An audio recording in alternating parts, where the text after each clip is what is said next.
वक्रतुंड महाकाय सूर्यकोटि समप्रभः अविघ्नं गुरुमे देव सर्वकार्येषु सर्वदा தென்னாட்டுடைய சிவனே போற்றி என் நாட்டவர்க்கும் இறைவா போற்றி. நண்பர்களே இந்த புத்தம் புதிய வீடியோவில் உங்கள் அத்துணை பேரையும் சந்திப்பதில் மிக்க மகிழ்ச்சி கொள்கிறேன். இன்னைக்கு நம்ம பார்க்க போகிறது குரு பகவானுடைய அதிசார பயிற்சி பலன்கள் 2025 சிம்ம ராசி.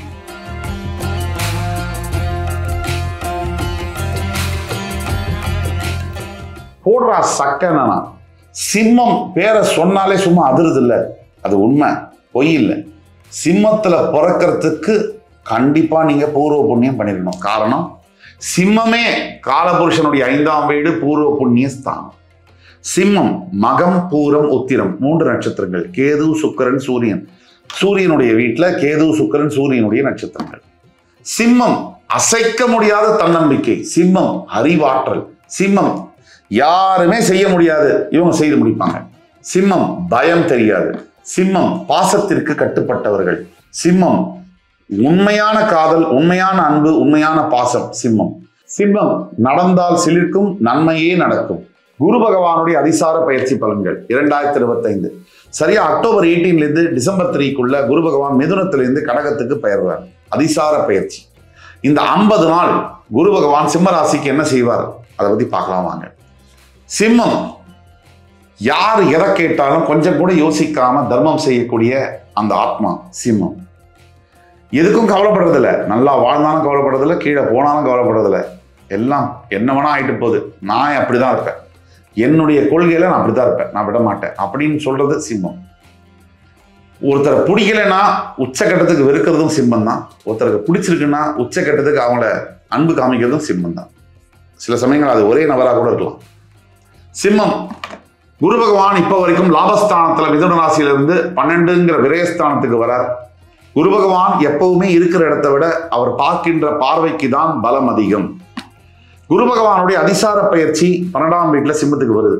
என்னதான் அது 12ஆம் வீடு விரயஸ்தானம்னு இருந்தாலும் அது சந்திரனுடைய வீடு. சூரிய சந்திரன் எப்பவுமே நட்பு கிரகங்களே. சந்திரன் யாரையுமே விரோதியாக பாவிப்பது இல்லை. அப்ப விரயஸ்தானமாக இருந்தாலும் குரு அங்க வர்றதுனால கணவன் மனைவி இடையே அதிசார பயிற்சிங்கிறதுனால தாம்பத்திய உறவுகளில் மிகப்பெரிய அளவுல முன்னேற்றங்கள் இருக்கும். அண்டர்ஸ்டாண்டிங் சொல்லுவாங்க, புரிதல்னு சொல்லுவாங்க. இவங்க மாதிரி ஒரு அடிச்சுக்க முடியாது அப்படிங்கிற கணவன் மனைவிகள்ல கூட இப்ப சிம்மத்துல இருக்காங்க கணவனோ மனைவி அப்படின்னா பொண்டாட்டியுடைய புருஷனுடைய மறுபடி ஒத்துமையா வாழக்கூடிய நிலைமைகள் ஏற்படும்.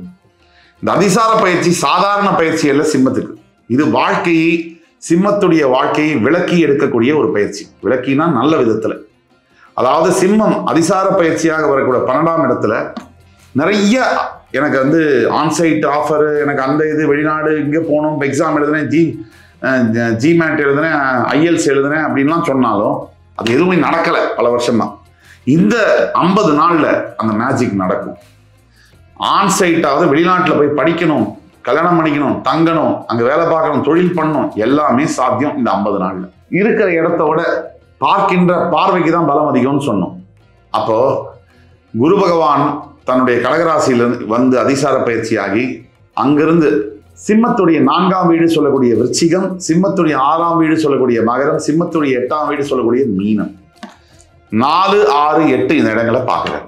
சிம்மத்துக்கும் குருவுக்கும் என்ன அப்படின்னு பார்த்தோம்னா அதை நம்ம புரிஞ்சிக்காம இந்த டாபிக் உள்ள போவே முடியாது. சிம்மத்துக்கு குரு மிக உயரிய நண்பர். சூரியனுக்கு குரு மிக அதிநட்பு கிரகம். சிம்மத்துக்கு 5ஆம் இடத்துக்கு அதிபதி, பூர்வ புண்ணியாதிபதி குரு, தனுசுக்கு அதிபதி. சிம்மத்துக்கும் தனுசுக்கும் அதனாலதான் ரொம்ப ஒத்து போகும். நிறைய சண்டை வரும், பிரிய மட்டும் முடியாது. சிம்மத்துக்கும் தனுசுக்கும் ரொம்ப ஒத்து போறதுக்கு காரணம் இதுதான். அது நண்பனா இருக்கட்டும், கணவனா இருக்கட்டும், மனைவியா இருக்கட்டும், காதலியா இருக்கட்டும், எதுவாகனா இருக்கட்டும். இந்த சிம்மத்தை பொறுத்த வரைக்கும் நிறைய ஸ்பெஷல் குவாலிட்டிஸ் இருக்கு. அதுதான் நான் சொன்னேன்.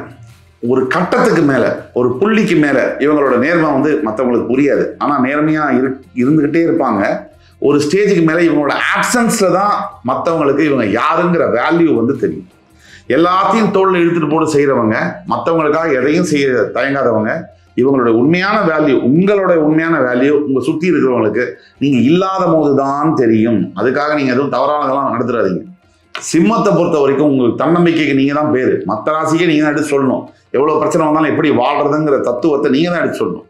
அப்படிப்பட்ட நீங்க உங்களோட 4ஆம் இடத்தை குரு பார்க்கும்போது இவ்வளவு வருஷமா சொத்து தகராறு, கோர்ட்ல கேஸ் நடக்குது, அது தீர்ந்து சொத்து உங்க பக்கம் வரும். வீடு வாசல் வாங்கணும், எனக்கு வண்டி வாங்கணும், வாகனம் வாங்கணும், உங்களுக்கு அதெல்லாம் நடக்கும். எனக்கு தாயாருடைய உடல் நலத்துல மிகப்பெரிய அளவுல முன்னேற்றங்கள்.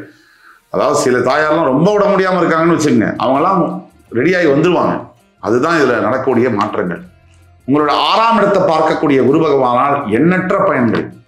எதிரிகள், 6ஆம் இடம் கடன், நோய், மறைமுக எதிரிகள்னு சொல்றோம். இந்த கடனை பத்தி பேசுவோம். இப்ப சிம்மத்துக்கு கடன் இல்லாத சிம்ம ராசி ஒருத்தர் இருக்காருன்னா வாய்ப்பே இல்லை. கடன் இல்லாதையும் இருக்க முடியாது, பிரச்சனை இல்லாதையும் இருக்க முடியாது, கவர்ச்சி இல்லாமையும் இருக்க முடியாது. சிம்மம்னா இது 3 இருக்கும்: கடன், கவலை, கவர்ச்சி. அப்போ இந்த 3 சரியாகக்கூடிய கடன், பொருளாதார பிரச்சனைகள்.